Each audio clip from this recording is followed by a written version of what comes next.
Welcome to another episode of The Brand Called You, a podcast and podcast show that brings you leadership lessons, knowledge, experience, and wisdom from thousands of successful individuals from around the world. I'm your host, Ashutosh Garg, and today I'm delighted to welcome a very accomplished professional from Bangalore, India, Ankita Mittal. Ankita, welcome to the show. Thank you so much, Ashutosh. It's a pleasure to be talking to you today. Thank you. Ankita is the Chief Executive Officer of Enhanced Innovations. She has over 14 years of experience in sustainable development, digital inclusion, and ESG advisory. So, Ankita, before we talk about any of the topics that we will cover, tell me about your journey and what got you interested in sustainable development and digital inclusion.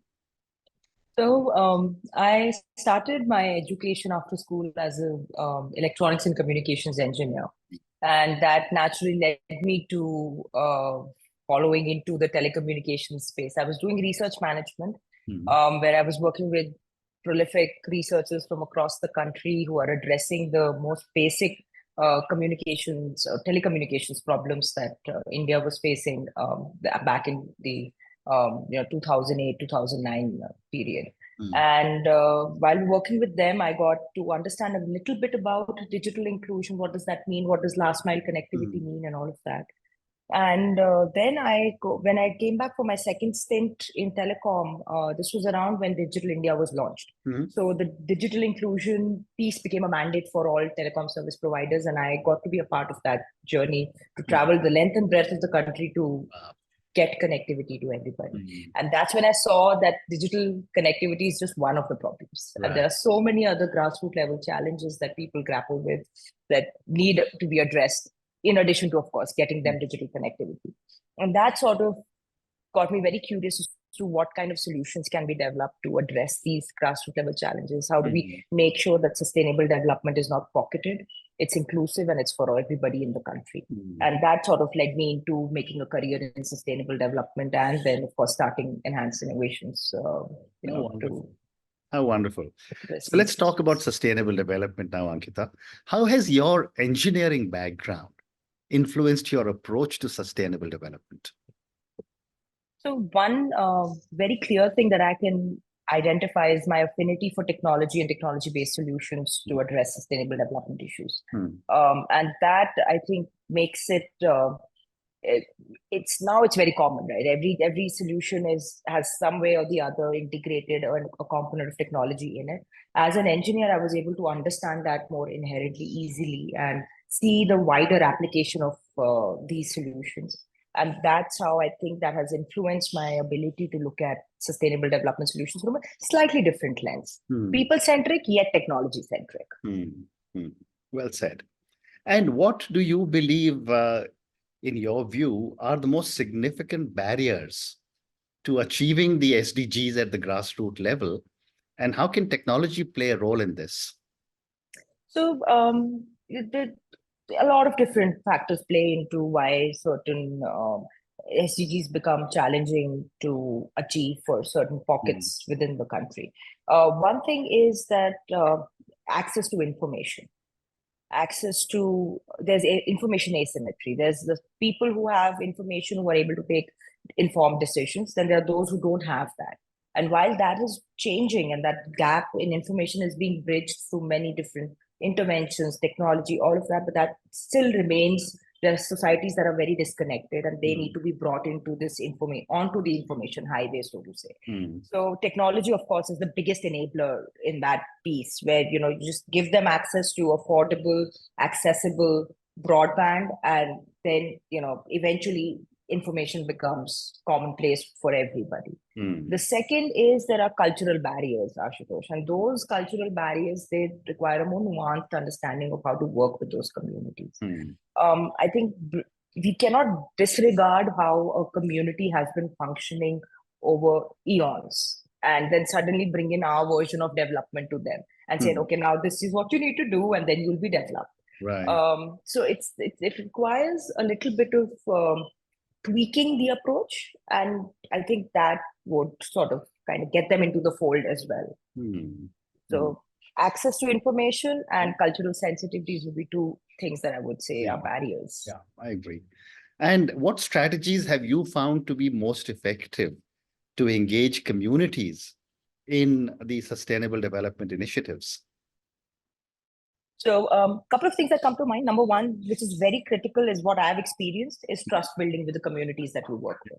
You need to be very transparent with them. You need to involve them in the program design itself so that they can take ownership of it and then run with it. Then it becomes a more demand driven intervention rather than something that a CSR agency or an international development agency just decided to do with a community. So trust building is very, very critical, especially as an outsider when you're approaching a community. The second piece is, again, referring back to what I was talking about, cultural barriers. Cultural sensitivities, understanding the context in which these communities operate becomes very important. So, having a respect for their beliefs, having a respect for their way of life, yet helping them, adapt to a changing world for their betterment is something that is very, very critical. And they appreciate it. They like it when somebody's, understanding, wanting to understand, their culture, their, I say their culture as if I'm talking about a completely alien world, but no, like, fellow country, men and women who stay in remote areas. They appreciate an outsider coming in to actually try to understand their lives and their issues. So I think those are two things that I think of. But would you be able to share a real life example for our viewers and listeners? I would. This is a little sensitive. I was actually Don't name anybody or any community. No. In the sense, the topic itself. So I was actually in the tea estates of Assam a few years ago. I was doing a study on gender-based violence in the tea estates. And it's a taboo subject where you sit and talk to women. They don't want to open up about any sort of domestic violence or any sort of abuse that they may be facing at the hands of, family members or spouses for that matter. So, and when I was talking to them, it became very apparent that even though they are in a very remote area, very cut off from mainstream society on the tea estates, their day-to-day challenges are very similar to the ones I see with women back, at that time in Delhi or in Bangalore or any other urban center in the country. So then, that I applied that piece where I sort of understood their lives, gave them examples of similar situations where women in big cities, which according to them were inaccessible, they were facing the same issues, and sort of cajoled them into opening up, told them then that I would say it's a terrible example, but I also told them that if you guys say that you're not facing domestic violence, then that means that the men in these big cities are much worse than the men you have in Assam here. And that became like a little bit of a light banter, and then they started they realized that we are not alone in this, and there are other people, there are other women who are who are supposedly in better situations than us, who are also facing these similar problems. And then it was just then the floodgates just opened on conversations there. Great example. Thank you. One more question, and then I want to talk about digital inclusion. How do you measure the success of sustainable development projects? And which metrics, in your view, are the most important? Right. That's a very interesting question, Ashutosh, and that's something that we grapple with on day-to-day basis on what is important and how do I measure success. So in this piece, there are the individual metrics for different projects depending on the themes that they may be in, for example, education or healthcare or even digital inclusion for that matter, financial literacy. But overall, if I look at a sustainable development interventions, there are about 3 or 4 key metrics that I would look at. One would be the relevance. Is it really solving the problems of society, of the community? Is it relevant to the needs of the community, first of all? The second that I would look at is the effectiveness with which this program has been designed. Is it designed to achieve what it's supposed to achieve at the end of its project life cycle? The third thing, of course, is the impact, like what has been the delta positive change in the lives of the communities that this intervention was implemented for. And the last one, which I personally feel is the most important, is the sustainability of the intervention. That once the NGO or the International Development Agency exits that community, let's say at the end of 5 years, even at the end of 10 years, has there been enough done to transfer the onus of continuing the impact of this onto the community itself? Will they continue to reap benefits of this intervention in the long run? And that's where true impact, true sustainable development lies. Great response. Thank you. So let's talk a little bit about digital inclusion. And I wanted to ask you, how do you define digital inclusion? And what are some of the key components of an effective digital inclusion strategy? So, just if you look at the words of digital inclusion, it means including people into a digital world. And digital inclusion, if I were to talk about the Indian context, would mean that you are able to get digital services um, to the last mile. Everybody has, by and large, an equal access to the digital Right. uh, platforms, right? So that, according to me, would be digital inclusion. That they're able to access the services that high-speed internet brings to us, which we take for granted in urban centers, to the last mile across the country. Mhm. So for me, that's what digital inclusion Mhm. is. Mhm. And as far as we talk about an effective digital inclusion strategy, by the way, India is a great example of a great digital inclusion strategy, Mhm. right? So it requires access, which means you've got connectivity across the board, even to the remotest of locations. Affordability, because we are a very price sensitive market and we like to get things for free, if not, Yeah. for very cheap, if not for free. So that requires affordability being a key aspect of it. There needs to be some amount of sensitization and just basic awareness being generated on how to leverage digital technology for people. There needs to be good regulatory and legal sort of blessing to the entire digital inclusion program for it to be successful. And that, I think, is something that India has done very, very well. And we see success. It's you can, the remotest corners of the country today, you can get mobile broadband. And I think that's a great achievement. Very well said. The other question is that how does digital inclusion intersect with sustainable development in your work? So that's a very interesting question because, like I said, a lot of sustainable development initiatives today, especially if I look at financial inclusion or I look at, government schemes that are there for people, welfare schemes that people need to leverage, entitlements that they have. All of this is very easily facilitated by digital technology.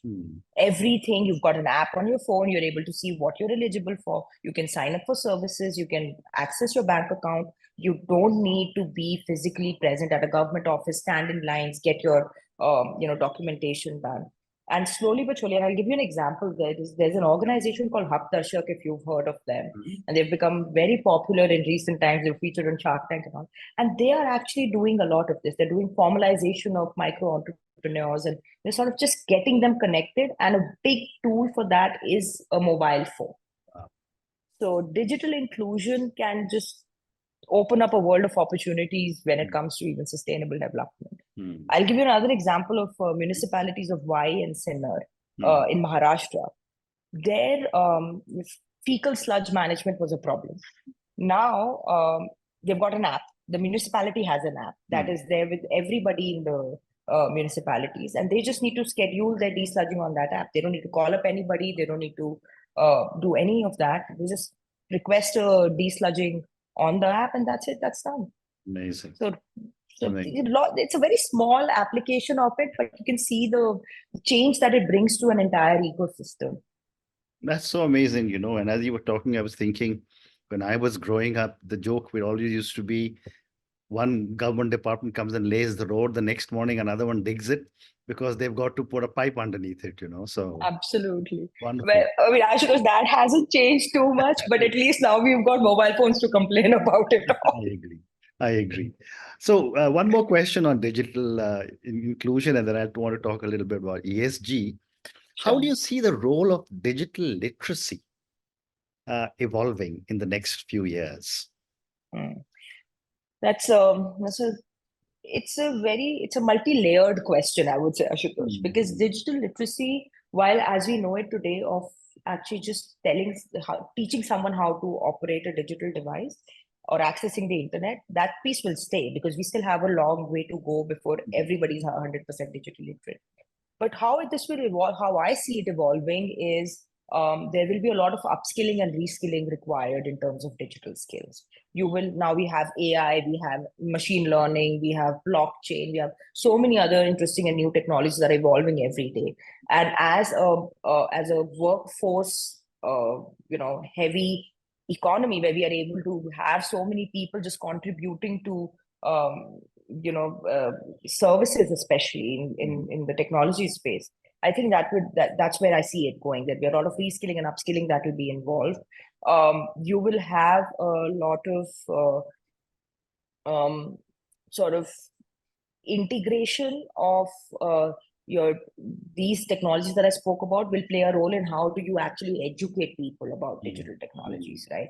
Smart classrooms are already the norm now. I mean, remotest schools in the country now have digital classrooms. Correct. So all of that will require a big, sort of on the demand side and on the supply side, you will require people to be very hands-on with these digital skills to operate and learn, take the most out of it. Right. So that is one.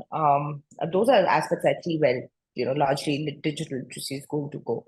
And eventually, of course, education space itself will be, by and large, digital literacy would be ubiquitous with education itself after a while. Well said. Well said.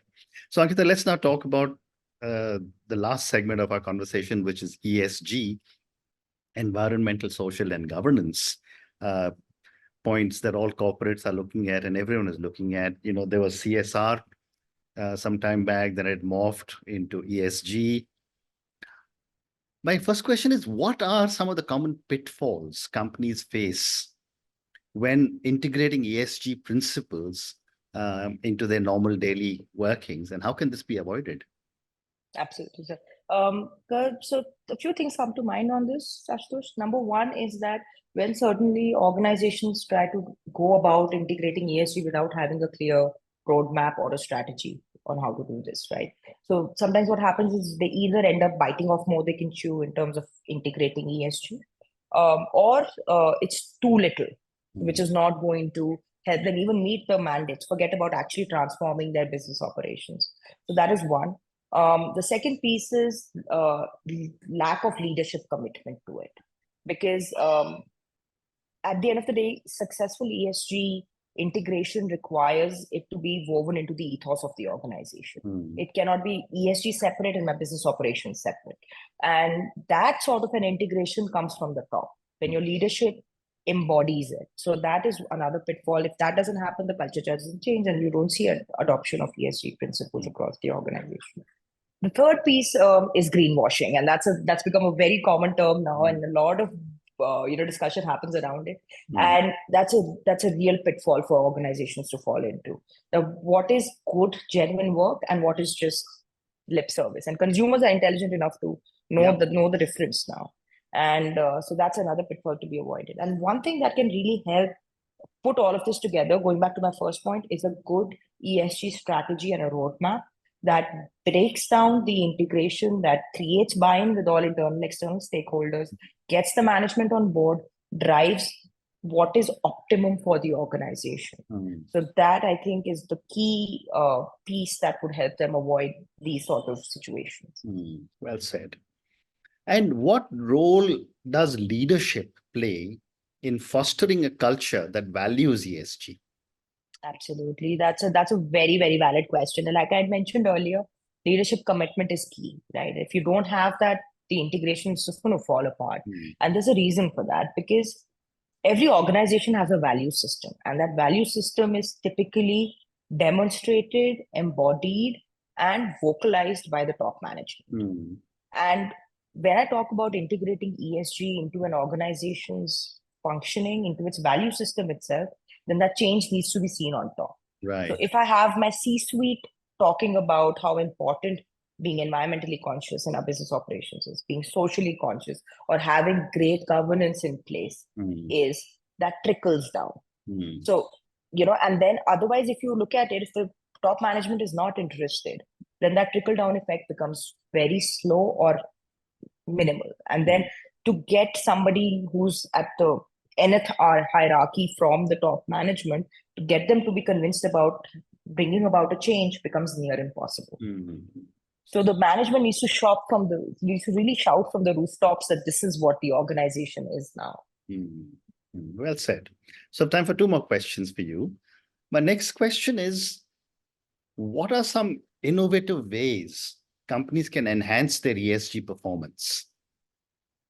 Okay. So there are a lot of new trends that we see in the ESG space, a lot of innovative approaches that other organizations have been integrating into their business operations. Number one, and this is especially true for all manufacturing companies, is having a circular economy model in place, which basically means that right from their manufacturing of a product to the end of its life cycle at the consumer end, they are able to reduce and remove waste material from the entire cycle. And that, I think, and again, technology enabled, you've got smart solutions to track the product life cycle itself. So that's something that is that manufacturing industries should really look at integrating. The second important piece that I look at, and this is true for all businesses, is a sustainable supply chain, which basically means you have more transparency, more accountability, more traceability across your supply chain. You're able to track things more efficiently.